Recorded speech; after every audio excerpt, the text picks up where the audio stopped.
Carta número 2. Meu caro Wormwood, vejo, com muito desgosto, que sua vítima tornou-se um cristão. Nem por sonho alimente a esperança de que poderá escapar aos castigos normais. Com efeito, em seus melhores momentos, espero que você nem mesmo pense em tal coisa. Enquanto isso, é preciso que façamos o possível para remediar essa situação tão indesejável. Não é necessário cairmos no desespero.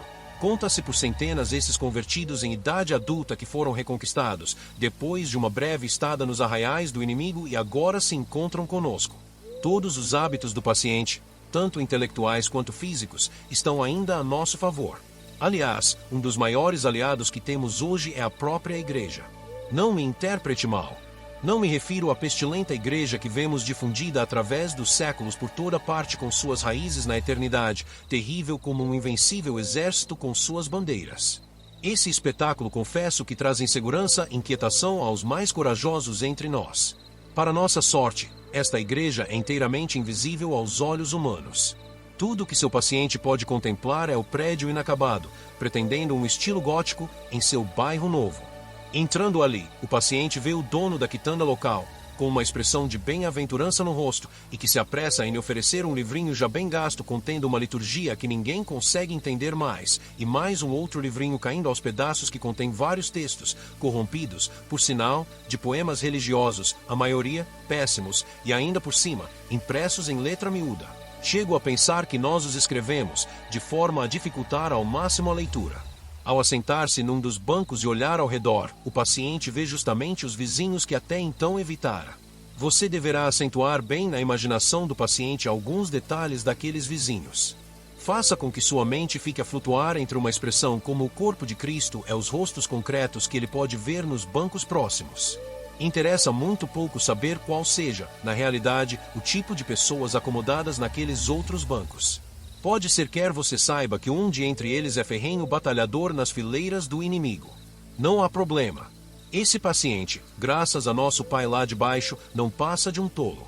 Contanto que alguns dos seus vizinhos ali estejam cantando desafinados, ou usem sapatos barulhentos, ou tenham dupla papada, ou estejam trajados com ternos antiquados, o paciente poderá logo admitir muito facilmente que a religião de tais semelhantes terá de ser, portanto, de certa forma, ridícula. No estágio em que ele se encontra, compreender o conceito que faz dos cristãos lhe parecer espiritual, na verdade, é um conceito totalmente imaginário. Sua mente está cheia de togas e sandálias e armaduras e pernas nuas, restos de uma película situada no século I, de modo que o simples fato de que outras pessoas na igreja estejam a trajar roupas modernas constitui-se numa real, embora seja isso inconsciente, dificuldade para ele. Nunca deixe que essa dificuldade chegue à tona, nunca permita que ele inquira a respeito de como esperava que esses cristãos fossem. Faça força por conservar tudo confuso em sua mente agora, pois assim você terá em que distrair-se por toda a eternidade, dando-lhe o tipo de esclarecimento que o inferno oferece. Aproveite-se quanto possível, então, da decepção, ou do forte contraste que com certeza virá ao paciente no decorrer das primeiras semanas de frequência à igreja. O inimigo permite que o referido desapontamento ocorra na fase inicial de todos os esforços dos seres humanos. Ocorre quando o adolescente que experimentara verdadeiros enleios ao ouvir as histórias da Odisseia passa depois a estudar, com afinco, a língua grega. Ocorre quando os noivos finalmente se casam e começam a real tarefa de aprender a viver junto. Em todas as áreas da vida, esse desapontamento assinala a transição necessária entre as aspirações sonhadas e a realização trabalhosa. O inimigo se expõe a esse risco porque acalenta a curiosa fantasia de tornar esse nojento vermezinho humano a que ele chama de seus livres amigos e servos. Filhos é a palavra que ele emprega em sua preferência costumeira por degradar todo o mundo espiritual mediante relações não naturais que estabelece como animais bípedes humanos. A liberdade dos referidos animais ele, por consequência, recusa-se a atraí-los só pelas afeições e pela força de hábito a qualquer dos objetivos que intente com eles. Ele os deixa agir por si mesmos, o não é incoerente. Mas felizmente, nisto está uma ótima oportunidade para nós, se aproveitada, claro. Como assim, você diria? Fácil. Se eles saem destes apertos iniciais sem se arranhar, se tornam mais independentes de suas emoções, e com isso, fica muito mais difícil tentá-los. Até aqui, tenho escrito longamente sempre imaginando que as pessoas sentadas nos demais bancos não dão motivos específicos para o tal desapontamento.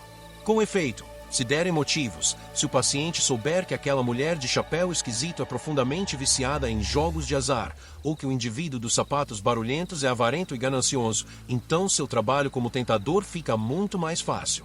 Você só precisa banir da mente da vítima esta linha de reflexão. Se eu, sendo o que sou, posso aceitar que até certo ponto sou um cristão, quem poderia distinguir os vícios destas pessoas nos bancos aí ao lado e provar que a religião deles não passa de hipocrisia e mero convencionalismo? Você pode estar perguntando se é possível evitar esse tipo de reflexão, mesmo se tratando de uma mente humana. Saiba que assim, Vormor, pode acreditar. Manipule-o corretamente e verá que isto jamais lhe passará pela cabeça. Seu paciente não terá ainda tempo suficiente de convivência com o inimigo para aprender acerca da humildade real. O que diz, mesmo quando de joelhos, sobre sua vida pecaminosa é mera conversa de papagaio. No fundo, ele ainda acha que no balanço da conta corrente do inimigo a sua situação é mais favorável, pois ele consentiu em se deixar converter e acha uma extrema prova de humildade e desprendimento o fato de frequentar a igreja com essa corja de semelhantes medíocres. Faça tudo para mantê-lo o maior tempo possível neste estado de pensamento. Afetuosamente, seu tio. Screwtape.